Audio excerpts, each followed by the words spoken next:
The sun is high, the days are long, and winter seems a million miles away. Heather blankets the moorlands as far as the eye can see, shimmering in shades of lavender and mauve. Among the purple, crowberries, cowberries and bilberries can all be spotted ripening. Sheep sorrel and wild thyme are nestled between the rocks, while down in the valleys the autumn fungi are starting to knock at the door. Mugwort and wormwood are in flower along the field edges. Giant puffballs litter the grass like lost footballs. Baubles of cherry plums decorate the trees. Red hawthorn berries festoon the hedgerows, and the silvery threads of old man's beard entwine gracefully around the wild rose bushes as their hips begin to fatten. Listen closely and you might notice the sound of distant fireworks as the ripe seed pods of chickweed, stitchwort and gorse explode under the intensity of the summer sun.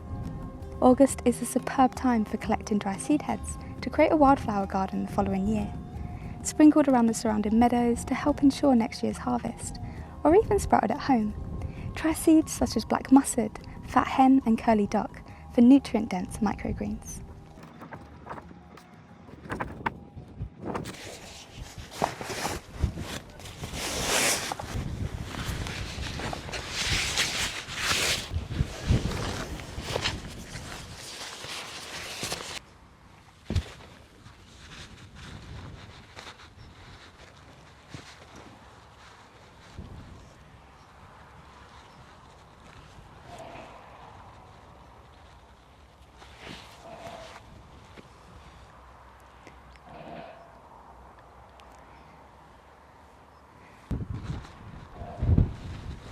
Well, as beautiful as these views are, I think I'm going to head down towards that conifer plantation down there because the wind's picked up here now that I've left my cosy little rock shelter.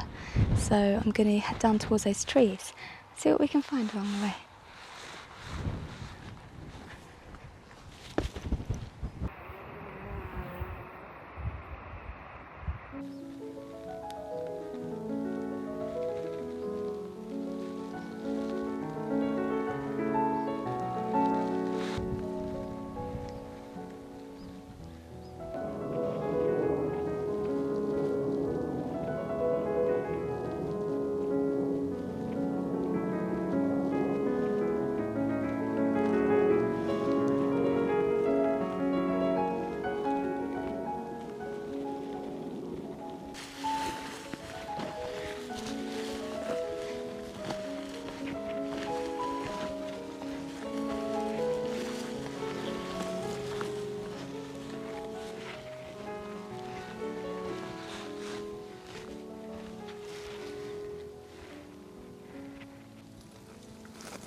Check out all of this sheep sorrel down here. This is one of my favourite sorrels. Look at that fish shape. It's really easy to identify.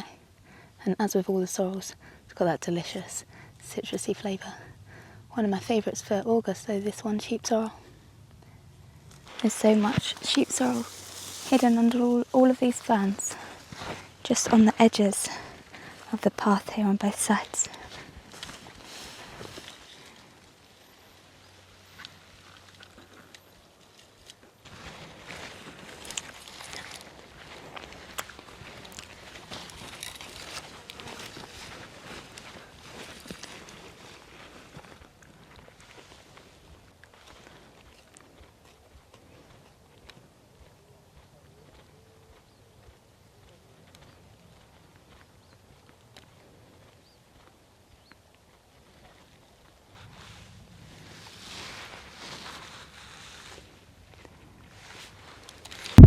These royal breeders down here are both shrubs, and there is not a single berry on any of them. And do you know what? I haven't actually, there's a little dried one there. Do you know what? I haven't actually harvested very many bilberries at all this year. Last year, harvested like buckets of them. And this year, yeah, not very many. A couple of bowls at most. And I don't know if it's because they come out quite early this year. I did see some mid to end of July, but I thought that I was still going to be waiting for my August glut. But it seems like they've all gone, whether the sun kind of shriveled them all up. I'm not sure, but yeah, this year. Is that some flowering over there? Oh, look at this. Some bilberries to come. Huh.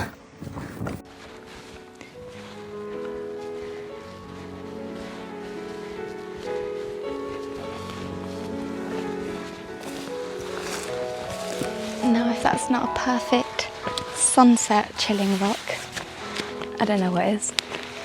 Oh, what a beautiful evening up here. It's very quiet.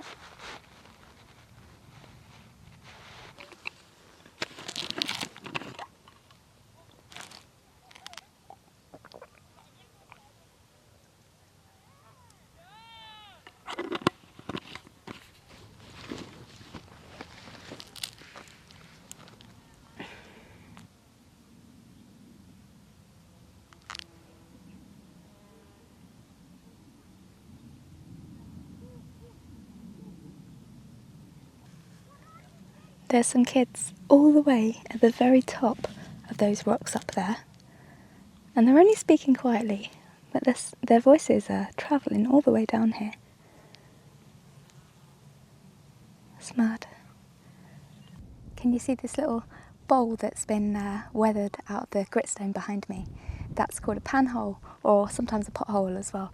And it's formed by the acidic rainwater collecting and pooling, and over time wearing away the minerals and weathering the rock. And probably also bits of sand and grit or stones get stuck in the little hollow over time, and the wind blows them around and kind of makes it deeper.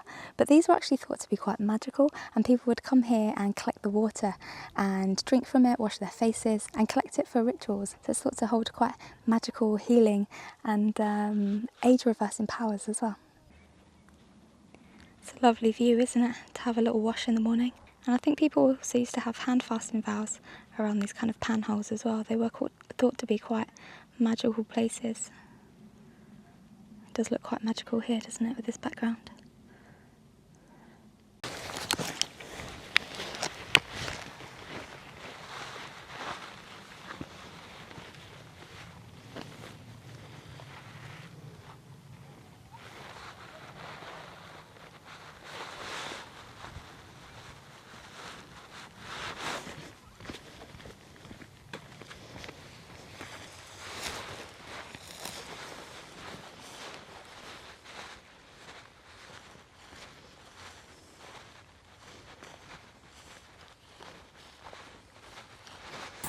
Did I just spot you?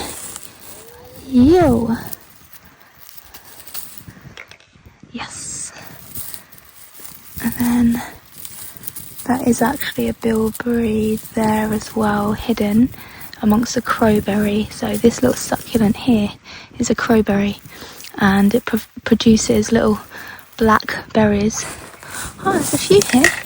And the crowberry produces little black berries that are smaller than this, shinier than this. They are edible, but they're not as sweet. It's I think crowberry is the first page of August in my book. Yes.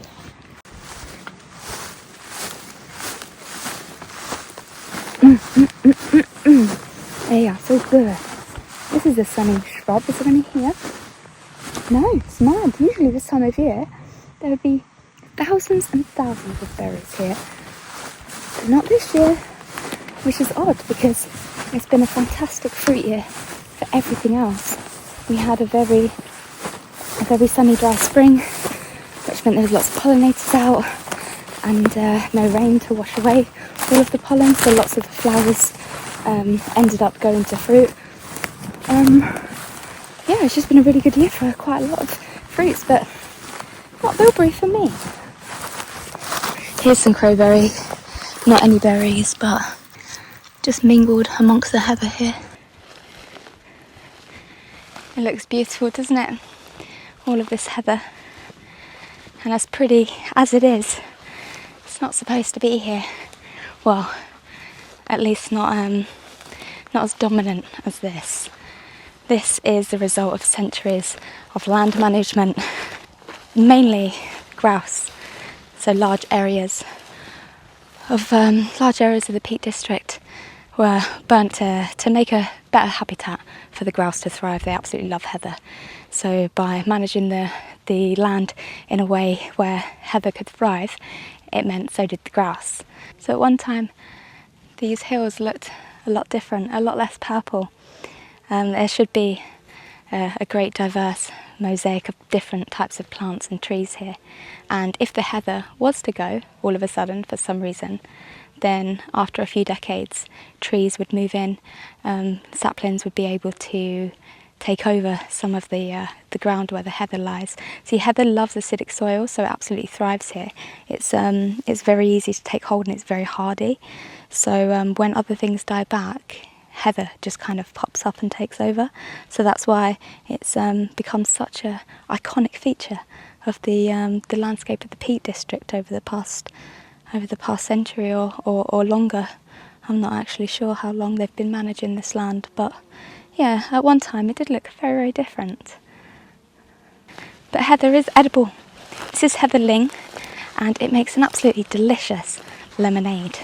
I love harvesting heather to infuse into sugar and making the syrup from as well to make a really lovely kind of subtly floral lemonade. What's really cool about heather is it was a main ingredient in mead and ale. And a specific type of heather, well, not a type of heather, but a heather that has been infected by a strain of fungus, powdery mildew, apparently. And that made the heather brew a little bit mystical, or not quite psychoactive, but definitely a little bit merrier than your average ale. And I think it was called the Scottish fog, or heather fog.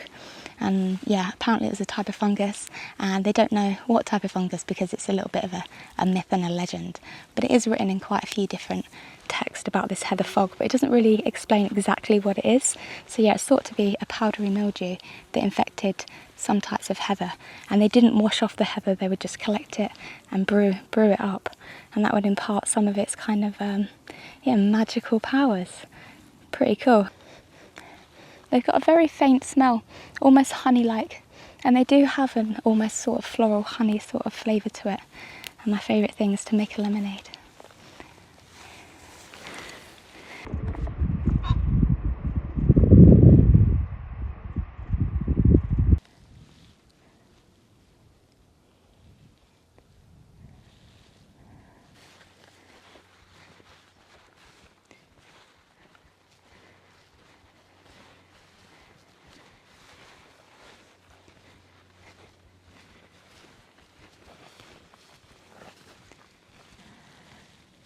What a lovely evening. The sun is setting quite quickly behind that big old rock behind me, and I'm not 100% sure that I'm going to make it down to that plantation because I have to get back up there to my car and drive home before it gets dark.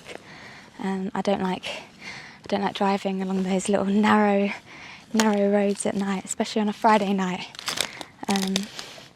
You often get boy racers coming up here scudding about, and I'll just be in their way driving at 45 miles an hour. So I'm going to try and head off before it gets dark. I don't know if I've got time to get all the way down there because it's quite steep, and it's going to be a huge old climb to get back up. Can you see? I spent far too long taking little breaks. I saw a lovely old man.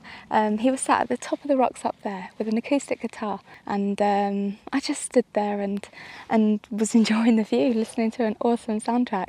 He played that song that's in Pulp Fiction. I was 5 and he was 6. We rode on horses made of sticks. He wore black and I wore white. He would always win the fight. But bang, bang, bang, bang, he shoved me down. And he was just playing that on acoustic guitar, and it was just so sick. I just stood there on a big rock watching this lovely view. But yeah, I think, to be honest, I've come to the end of my pathway here. I might walk back up and start walking the other way, because I feel like if I go down, it's going to be just such a trek to get back up, because I've got to climb all the way back up to those rocks there. So I think I'm going to make a U-turn and head back now.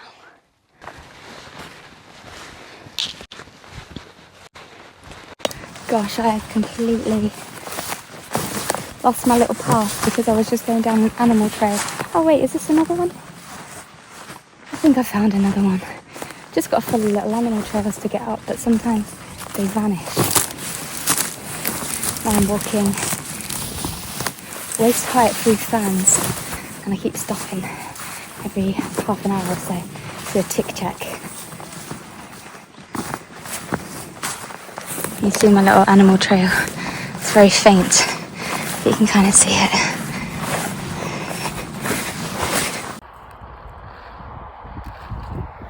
I'm literally just charging through the ferns now till I can find another animal run a bit further up, because I've gone the complete and utter wrong way.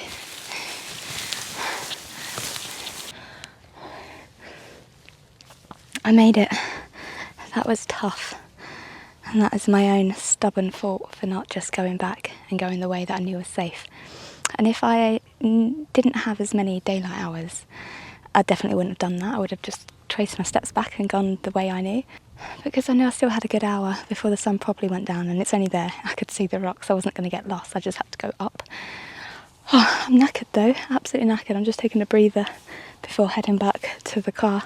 I might stop off somewhere else on the way, maybe a little hedgerow or something, just to maybe pick some rose hips, or yeah, I'm not sure, but fancy quite a chilled flat walk now after that.